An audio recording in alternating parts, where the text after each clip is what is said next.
IPL 2024లో భాగంగా శనివారం royal Challengers Bengaluru versus Gujarat Titans మధ్య మ్యాచ్ జరిగింది. అయితే ఈ మ్యాచ్లో ఆర్సీబీ ఘన విజయం సాధించింది గుజరాత్ టైటాన్స్పై. దీంతో ఈ సీజన్లో ఆర్సీబీకి ఇది వరుసగా మూడో విజయం. ఈ సీజన్లో మొత్తం 11 మ్యాచ్లు ఆడిన ఆర్సీబీ జట్టు కేవలం 4 మ్యాచ్ల్లోనే విజయం సాధించి 8 పాయింట్లు పొందింది. గుజరాత్తో మ్యాచ్కు ముందు వరకు ఆర్సీబీ జట్టు పాయింట్ల పట్టికలో చివరి స్థానంలో ఉంది. గుజరాత్ జట్టుపై విజయంతో పాయింట్ల పట్టికలో తన స్థానాన్ని మెరుగుపరుచుకొని ప్లేఆఫ్ ఆశలను సజీవంగా ఉంచుకుంది ఆర్సీబీ.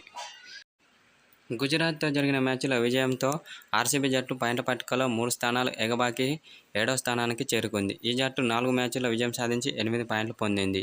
అయితే బెంగళూరు తర్వాత స్థానాల్లో పంజాబ్, గుజరాత్, ముంబై జట్లు ఉన్నాయి. ఆర్సీబీ విజయంతో ఈ 3 జట్లు ఇంటికి పోయినట్టే.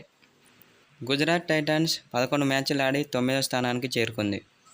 పంజాబ్ జట్టు పాయింట్ల పట్టికలో 8వ స్థానానికి చేరుకుంది. ఇక ఆర్సీబీ విజయంతో చివరి స్థానంలో ముంబై జట్టు ఉంది. ఈ సీజన్లో హార్దిక్ పాండ్యా సారథ్యంలో ఈ జట్టు పేలవ ప్రదర్శనతో తీవ్ర విమర్శలు ఎదుర్కొంటోంది.